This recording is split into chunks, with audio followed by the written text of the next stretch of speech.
Berkati firman Tuhan bagi hamba-Mu dan urapi setiap kami Tuhan.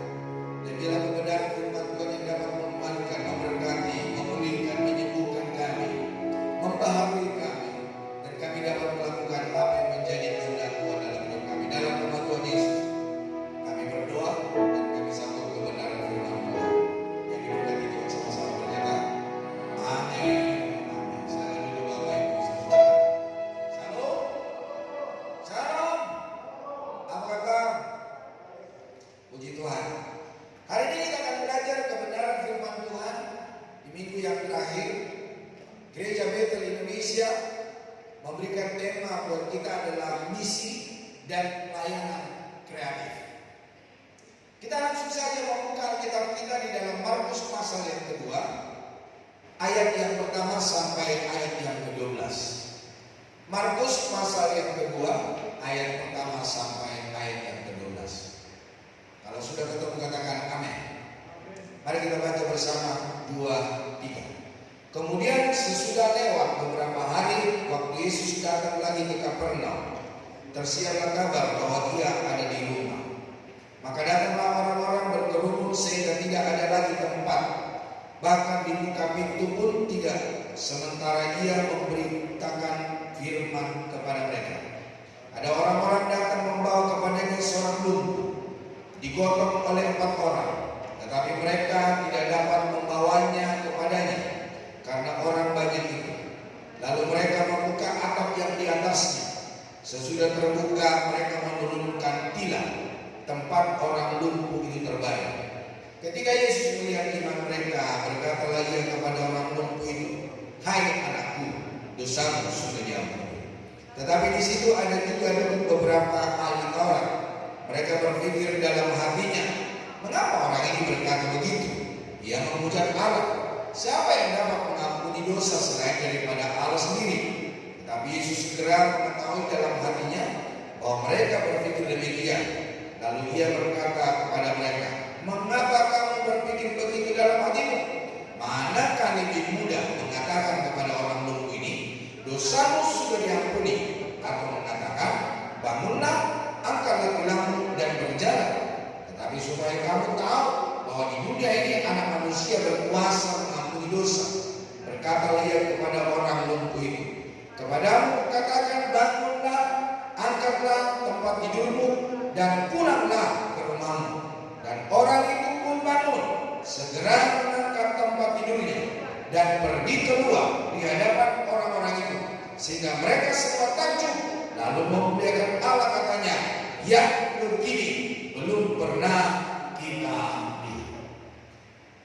Kalau kita membaca kebenaran firman Tuhan saat ini, saudara, ini adalah sesuatu tindakan yang mungkin menurut bagi banyak manusia aneh juga nih yang 4 orang ini.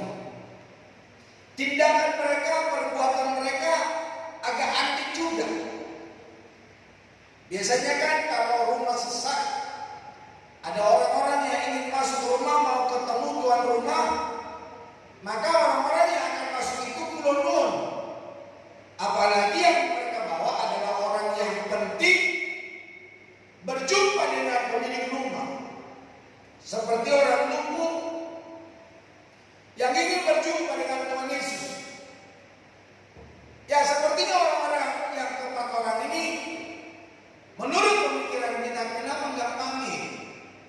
Kenapa kau cari kerjaan harus naik ke atap rumah dan membuka atap rumah, langit-langit rumah, dan meletakkan orang sakit itu di depan Yesus dari atap rumah, dari langit-langit rumah? Bapak Ibu, dari sini kita dapat melihat bahwa 4 orang ini memiliki ide kreatif tanpa mengganggu orang banyak. Karena firman Allah berkata, tidak ada jalan, tidak ada tempat untuk menuju di mana Yesus berada ketika memberitakan kebenaran firman Allah. Sehingga mereka punya keputusan naik ke atap rumah. Coba Bapak Ibu bayangkan, 4 orang ini harus menaikkan orang lumpuh ke atas rumah, membuka atap rumah, membuka langit-langit rumah, dan juga menurunkan. Wah, itu sangat dramatis, saudara. Saya coba renungkan, saya coba bayangkan, hebat juga ini 4 orang. Tidak habis akal, tidak habis ide. Sekalipun penuh sesak orang-orang yang berkerumun ingin berjumpa Yesus, namun mereka tidak habis akal, saudara. Dan di sini perlu sebuah kreativitas, dan itu berbicara tentang apa yang bisa kita kembangkan dengan cara yang berbeda, dan tidak begitu saja. Tuhan memberikan kepada kita hikmat untuk melakukan tugas pelayanan dengan cara yang lebih kreatif.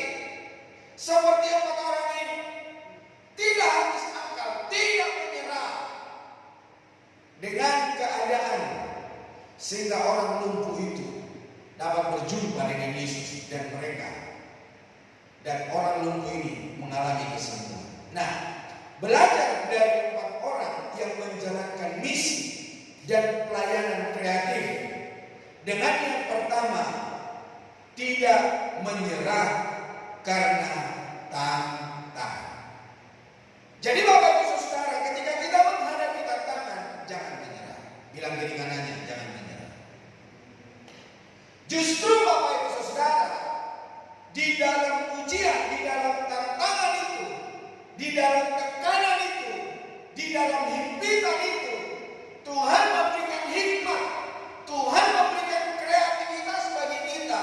Bagaimana kita mengembangkan pengiringan kita kepada Tuhan, pelayanan kita, usaha kita, pekerjaan kita.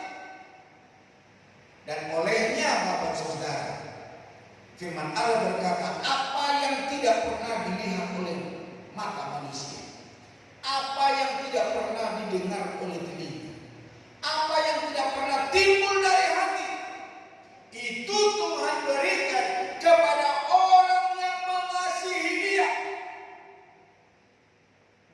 Dia buka jalan saat tiada jalan, dengan cara yang ajaib.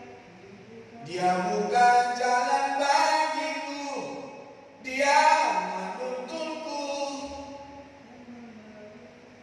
dan memeluk diriku. Ya pokoknya itu. Kalau ke depan buntu, ke belakang buntu, ke kanan buntu, ke kiri buntu, ke atas belum buntu. Situasi yang terjadi pada saat itu adalah berkerumunnya banyak orang dan kemudian tidak menyisakan tempat. Tentu saja sudah tidak ada harapan bagi si lumpuh untuk disembuhkan mengingat kondisi tersebut. Namun karena ada 4 orang yang tidak mau menyerah dengan keadaan, maka tantangan apapun berhasil dihadapi. Mereka memotong si lumpuh untuk mendapat kesembuhan. Jadi Bapak Saudara, sekali lagi jangan menyerah. Justru di jalan buntu, justru ketika kita menghadapi tantangan, Tuhan memberikan ide-ide yang baru bagi kita. Yang kedua, tidak berhenti mencari cara pelayanan. Tidak berhenti mencari cara Tuhan bekerja. Tidak berhenti memohon belas kasihan Tuhan. Tidak berhenti berharap kepada Tuhan. Ternyata perjuangan 4 orang itu terhambat oleh kerumunan yang tidak memungkinkan mereka membawa lumpuh di hadapan Tuhan Yesus. Yang mereka lakukan bukan menyerah, namun berusaha membuka atap dan menurunkan si lumpuh dengan tilam. Dalam pelayanan kita bisa saja menghadapi tantangan atau seperti jalan yang tertutup. Tetapi bagi orang berhikmat dan kreatif, semuanya bisa diatasi dengan kebersamaan. Bilang kiri kanannya, jangan menyerah. Dia masih bernyanyi berkata begini, jangan menyerah, jangan menyerah.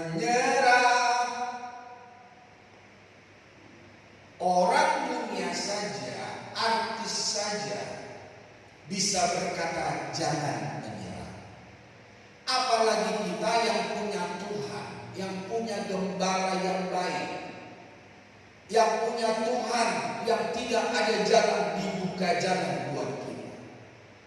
Dia pun berjanji bagimu dan bagimu segala persoalan yang diperhadapkan bagi kita tidak melebihi kekuatan kita, yang artinya Tuhan pasti buka jalan, Tuhan pasti tolong kita. Apapun yang kita hadapi hari ini, pengiringan kita kepada Tuhan, pelayanan kita, pekerjaan kita, rumah tangga kita, mari jangan berhenti mencari cara, mencari jalan, yaitu daripada Tuhan. Karena tidak ada jalan yang tidak bisa dibukakan oleh Tuhan bagi kita. Kenapa saudara guys Tuhan?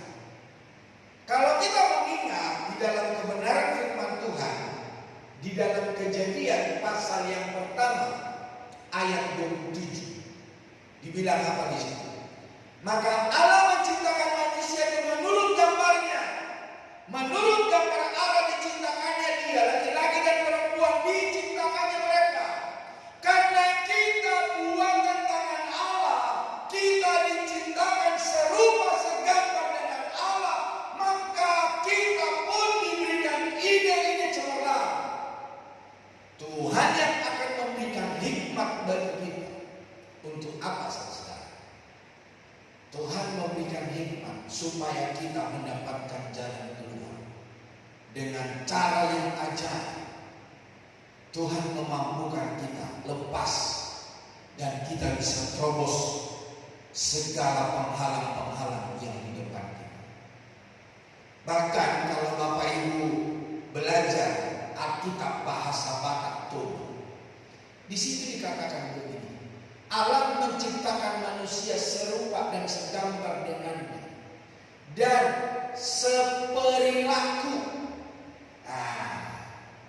Kalau Allah kita Allah yang maha kuasa, maka kita pun diberikan kuasa oleh Tuhan.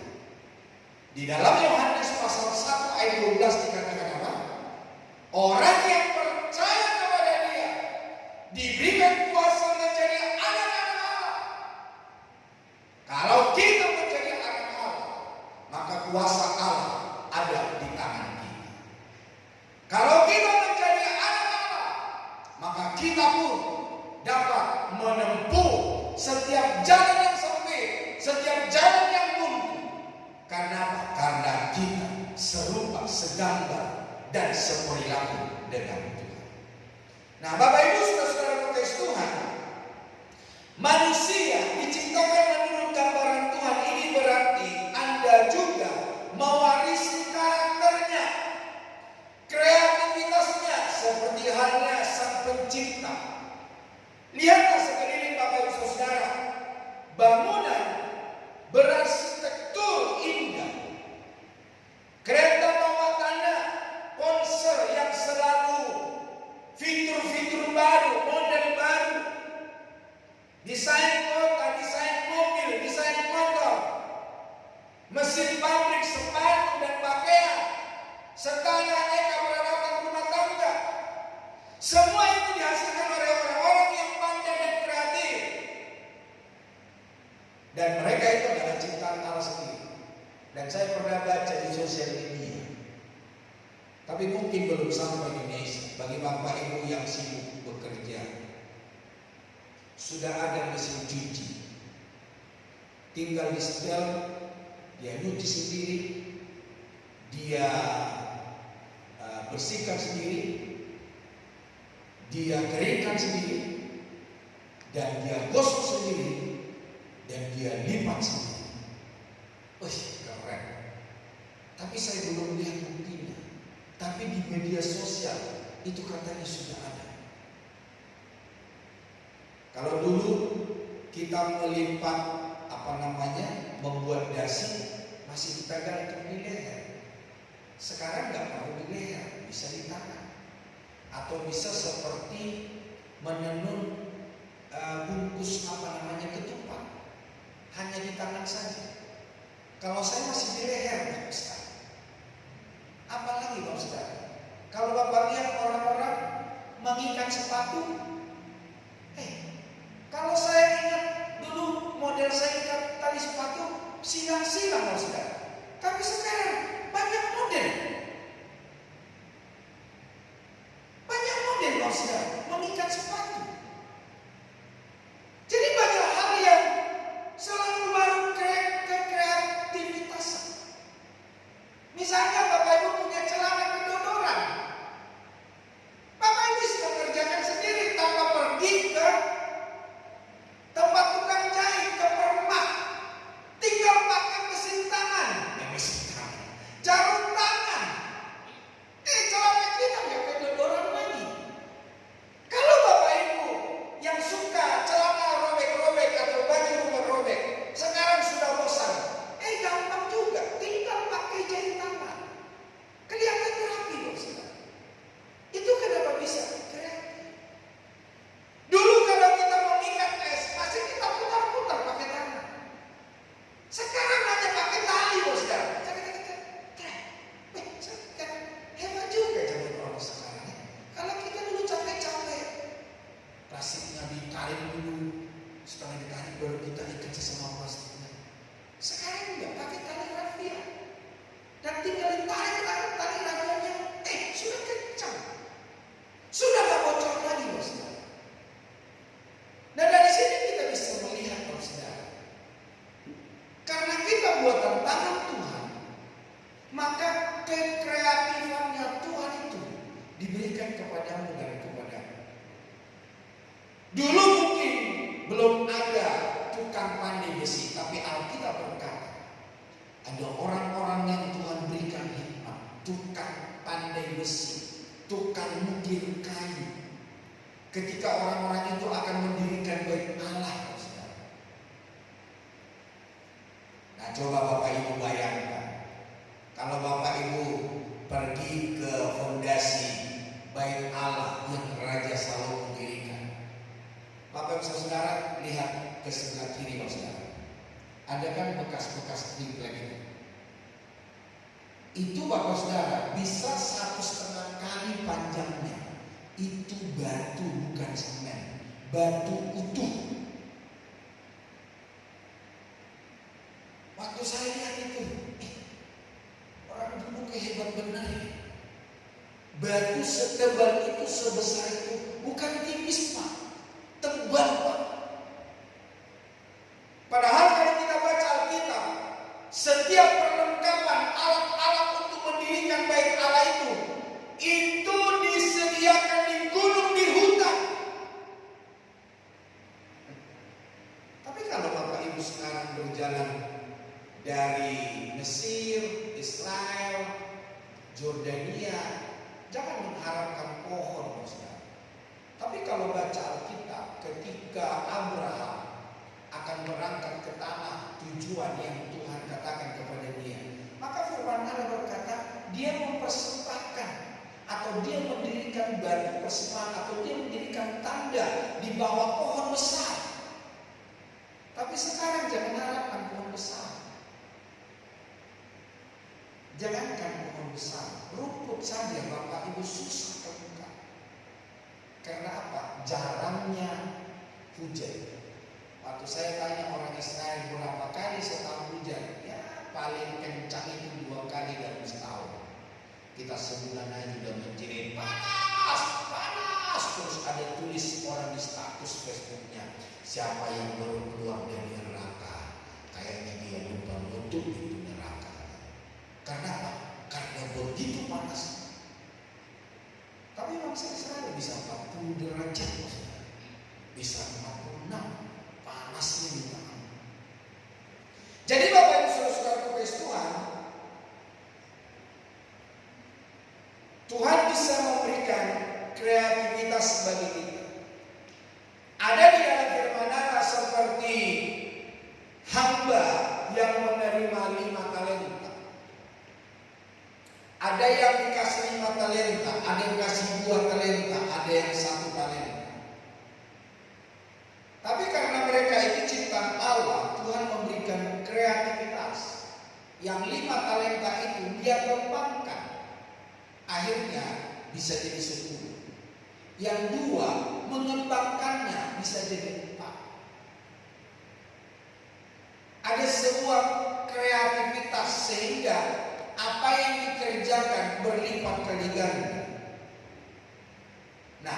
siap menjadi kreatif. Asallah kreativitas Anda dengan beberapa langkah berikut. Yang pertama, buka diri dan pikiran. Jangan puas dengan pengetahuanmu, jangan puas dengan pengalamanmu, tapi buka diri dengan pengalaman orang lain. Buka diri dengan ide-ide cemerlang orang lain. Belajar. Bila perlu sekolah. Karena tidak ada usia, batasan usia untuk kita dapat belajar. Tidak ada masalah. Kalau Bapak Ibu lihat di YouTube atau di Keep and Dig yang mewawancarai seorang pemboru, waktu itu dia umur, kalau salah saya 70 atau 68. Dia masih kuliah, Bapak Ibu Saudara, umur 68 tahun. Di ceritanya itu ketika dia naik angkutan umum, karena dia pengen murah, dia tunjukkan kartu pelajarnya. Si kernet itu ngeledek dia. Dek, masih kuliah ya dek? Parah itu sekitar. Dia bilang mau gini, kamu ya? Cucu saya udah sederet kamu. Tapi kok masih kuliah gitu? Bapak Ibu umurnya berapa? Sudah ada yang apa? Bilang dulu ke dia, yuk kita kuliah yuk. Saya pun belajar. Anak-anakku, orang-orang muda, kalian yang S1, ambillah S2, ambillah S3, belajarlah.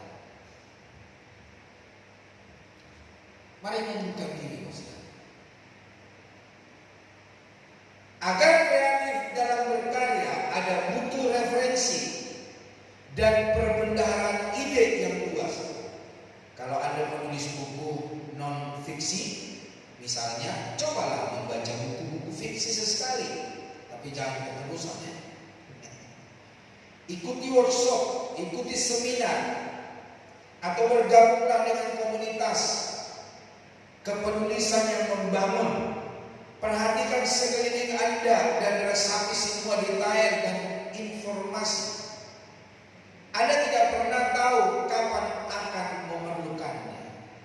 Setiap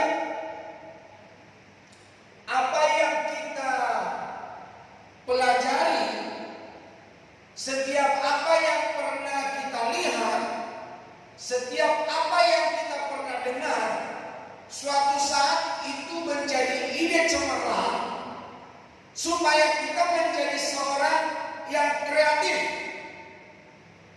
Yang kedua, bagaimana supaya kita kreatif? Modifikasi dan alternatif. Ada yang disebut ATM. Amati, tiru, modifikasi. Orang Indonesia pintar ATM, bukan anjungan tunai mandiri. Tapi ketika orang Indonesia melihat orang lain bikin mobil custom, motor custom, orang Indonesia bisa pintar-pintar, ukir-ukiran, pintar orang Indonesia. Modifikasi.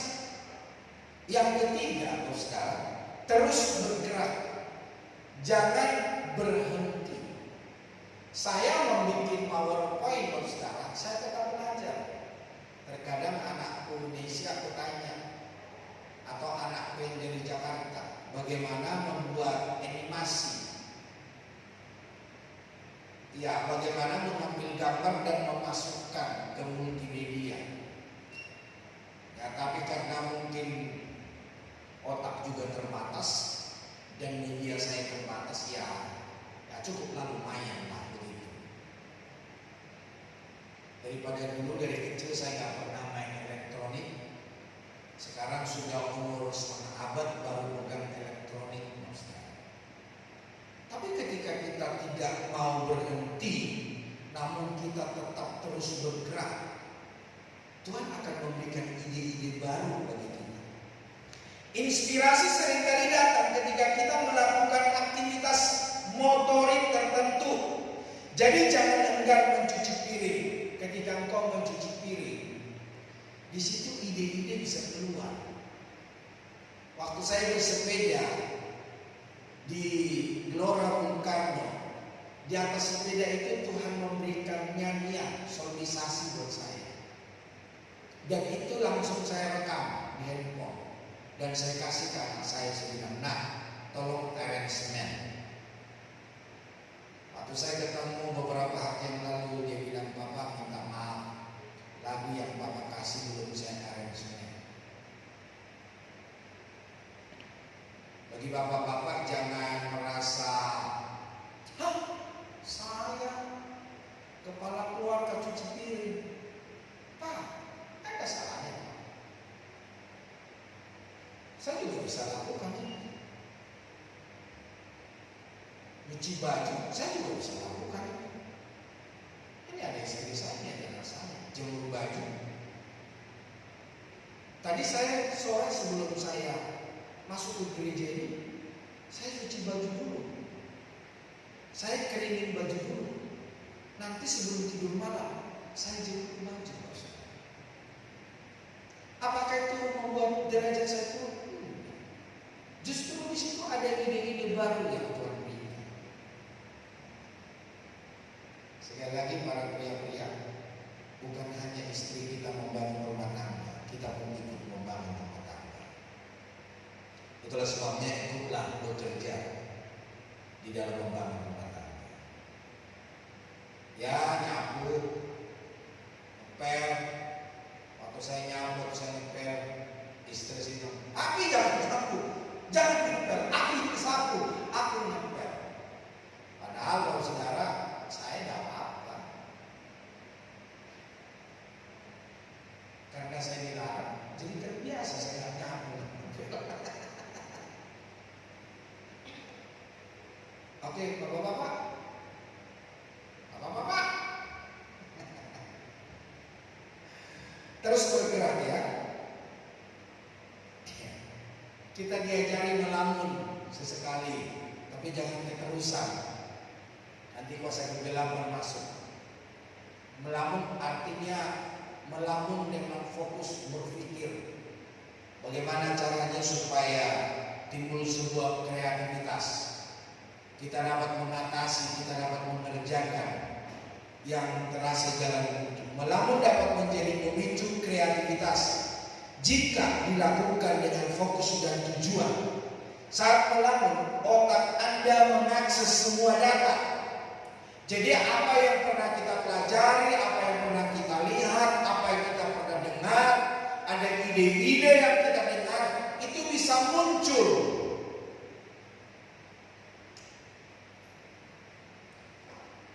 Pengetahuan itu bisa muncul. Jadi arahkan lamunan Anda ke tujuan spesifik dengan sumber informasi yang telah disortir dalam pikiran, agar alam bawah sadar Anda dapat menggali solusi. Yang kelima, brainstorming. Betul ya cara bacanya, brainstorming. Bertukar pikiranlah dengan teman atau rekan kerja Anda untuk menghasilkan ide sebanyak-banyaknya. Bertukar pikiran, saudara. Seandainya apapun ide-ide itu, catat dan kumpulkan semuanya. Jangan takut untuk berpikir dengan menyingkirkan semua batasan. Saat Anda menyaringnya, bisa saja ide tersebut tak terasa terlalu aneh lagi. Bisa saja ide itu membuat kita terheran-heran. Wow. Bisa saja ide-ide itu menjadi spektakuler. Bapak Ibu, ada yang tahu pendiri KFC?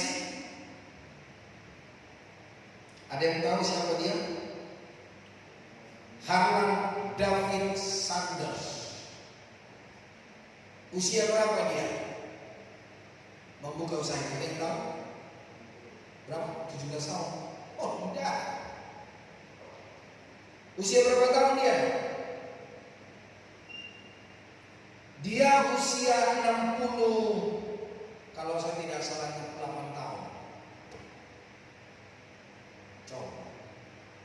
Tapi itu sekarang digandrungi orang. Jadi jangan berpikir begini, saya udah ubahan ini, gigiku tinggal 2. Itu lagu dong sekarang.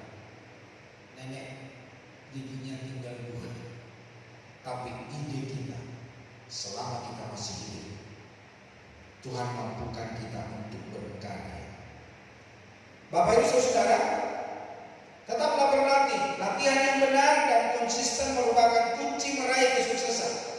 Jika ada punya ide untuk menulis lagu rohani, tulislah. Bagus atau tidak hasilnya, Anda telah memulai perjalanan untuk menjadi pribadi yang kreatif seperti pencipta. Ya mungkin Bapak Ibu bisa menuliskan syairnya, tapi berikan lagu itu kepada orang yang punya kreativitas bisa membuat solmisasi. Itu yang paling penting. Teruslah berlatih dan Tuhan akan memberkati usaha Anda untuk memuliakan. Bapak Ibu Saudara, yang terakhir, boleh maju ke depan. Tidak mencari pujian dan kemuliaan. Bapak Ibu Saudara, dari bacaan yang kita baca tadi, bahwa ketika orang itu disembuhkan oleh Tuhan, yang 4 orang itu tidak membanggakan diri dan mereka tidak mengungkit-ungkit. Jangan sombong ya. Kalau bukan karena kami berempat, kamu tidak akan bisa berjumpa dengan Yesus. Apakah ada dari kita begitu? Tidak. Tapi apa yang terjadi? Mereka semua takjub lalu memuliakan Allah dan mereka berkata, yang begini belum pernah kita lihat. Jadi seberapa pintar pun kita, seberapa hebat pun kita, baik dalam bisnis kita, baik dalam pelayanan kita, jangan sombong. Mari kita persembahkan segala kemuliaan dan hormat hanya bagi Tuhan. Bapak Ibu, setiap hari, setiap pagi ketika saya berdoa di pojok sini, saya bilang begini sama Tuhan.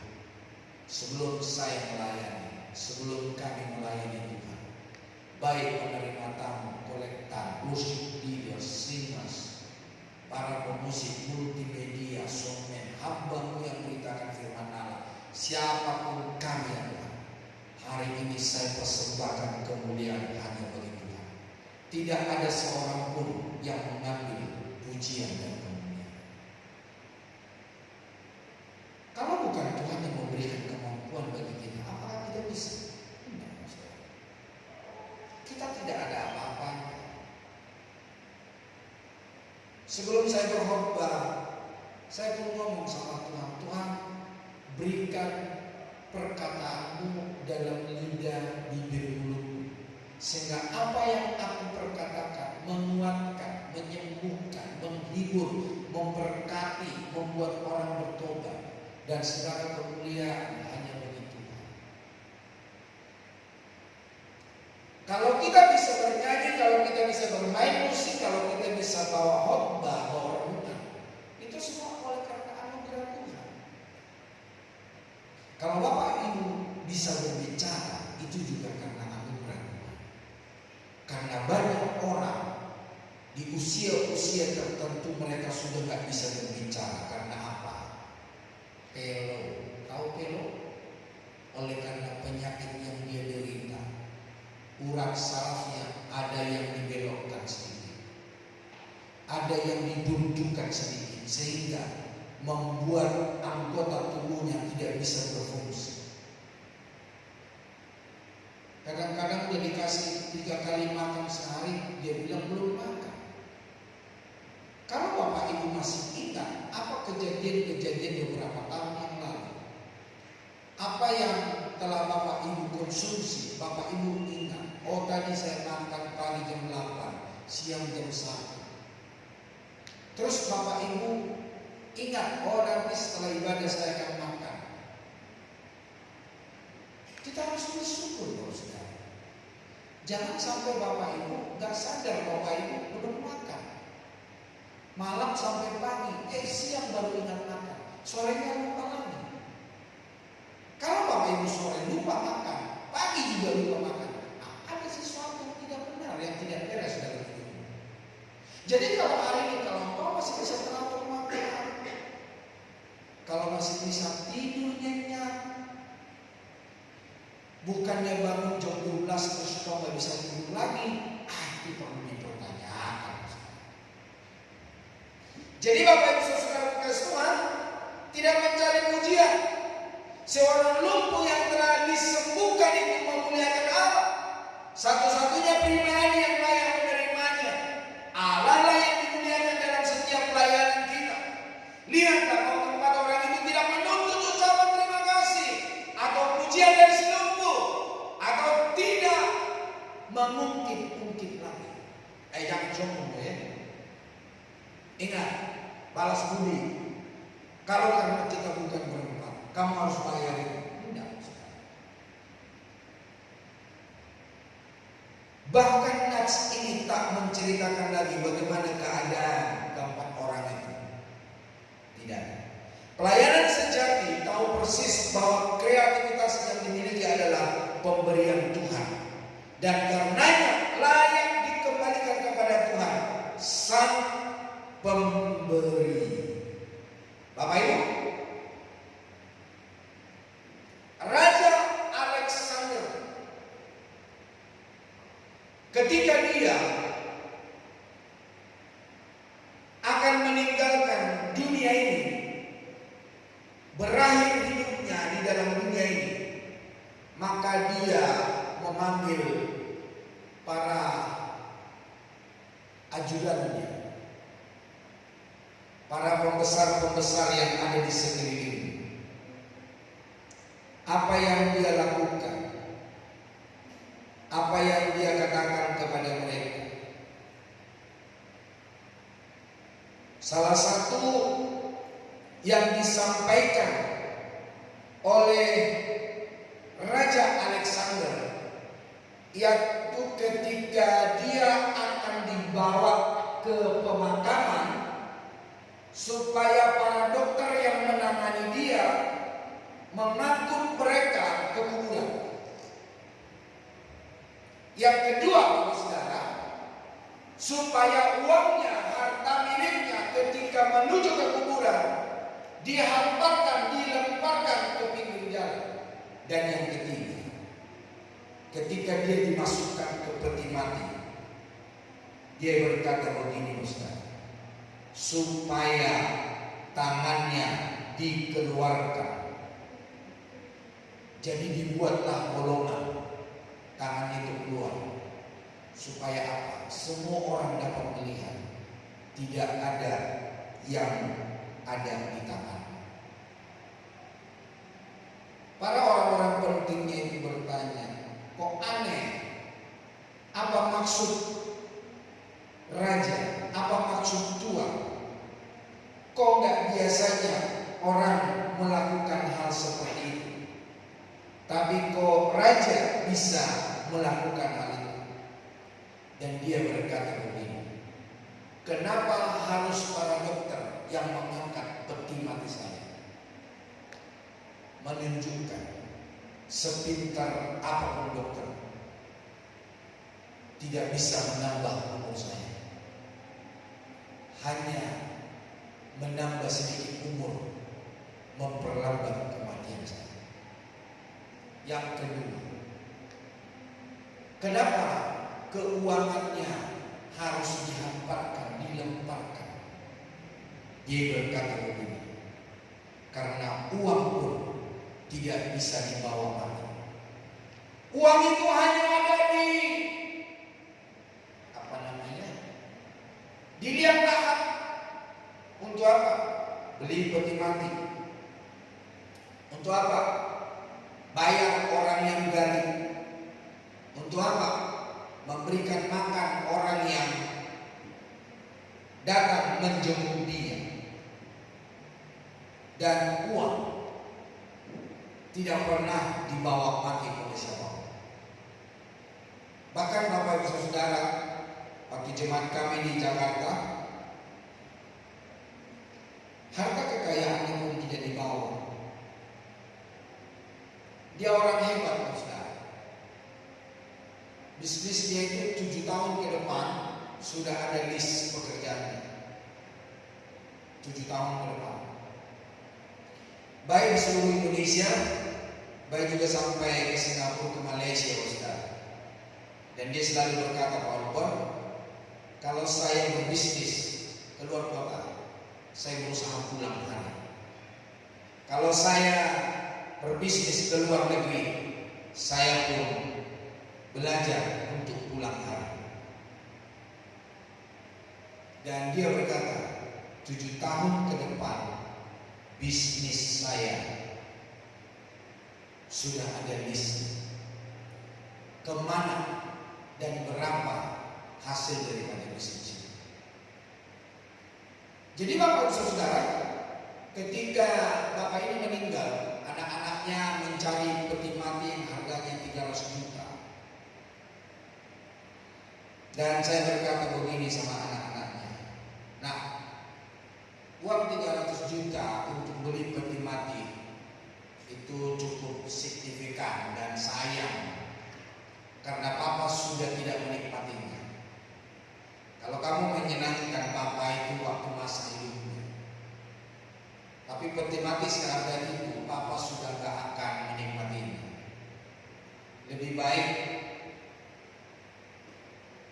rencana kamu beli peti mati seharga itu, bagi-bagilah sama orang. Bangunlah gereja di daerah yang akhirnya anak-anaknya menurunkan harga peti mati sampai 100 juta. Jadi peti mati yang harga 100 juta. Waktu saya ke sebuah rumah peti mati, saya melihat peti mati itu utuh dari sebatang pohon jati. Saya bertanya kepada pemilik rumah atau peti mati itu, saya tanya, ini dari mana? Oh, ini dari bahan apa? Ini pohon jati, Pak Pendeta. Hah? Gede banget, Saudara. Harganya berapa? 1 M. Sampai hari ini gak laku-laku, Pak. Saya tanya, kenapa gak laku? Takut ketika harga 1 M dikubur, ada orang malam-malam menggalinya kembali karena mahalnya. 1 M. Saya sudah lihat itu.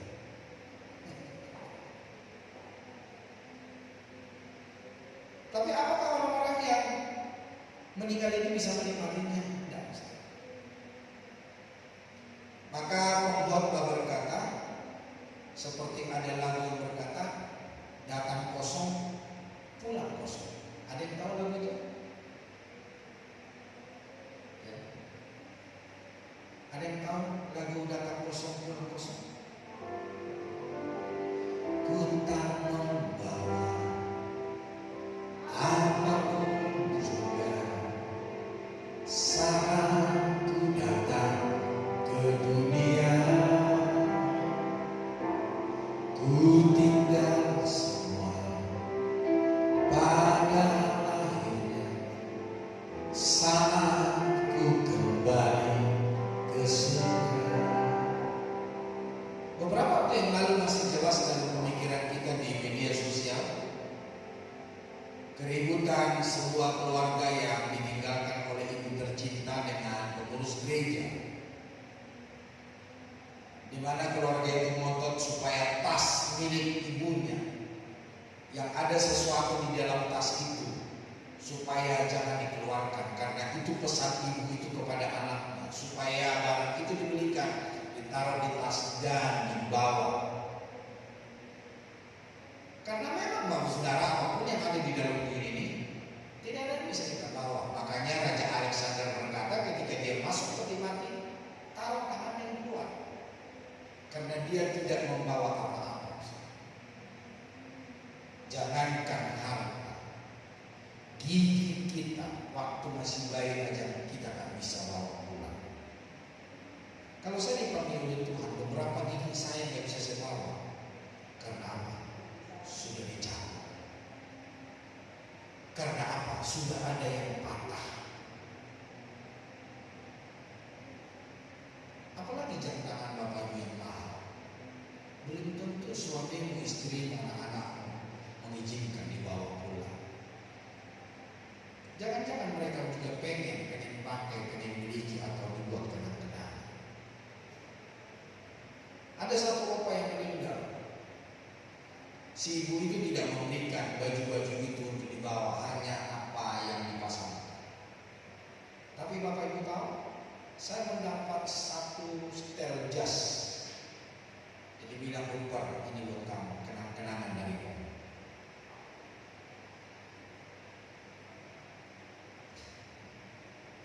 Saya dapat 2 jas, tapi yang satu sepasang, yang satu tinggal atasnya doang bekas. Jangankan semua bajunya, jasnya aja pun tinggal. Saya mendapat bagian. Bapak Ibu bisa bawa harta bendanya? Kita datang kosong, kita pun pulang kosong. Itulah sebabnya hari ini saudara, jangan angkuh dan jangan sombong, jangan bangga dengan keberhasilan, kekreativitasan kita.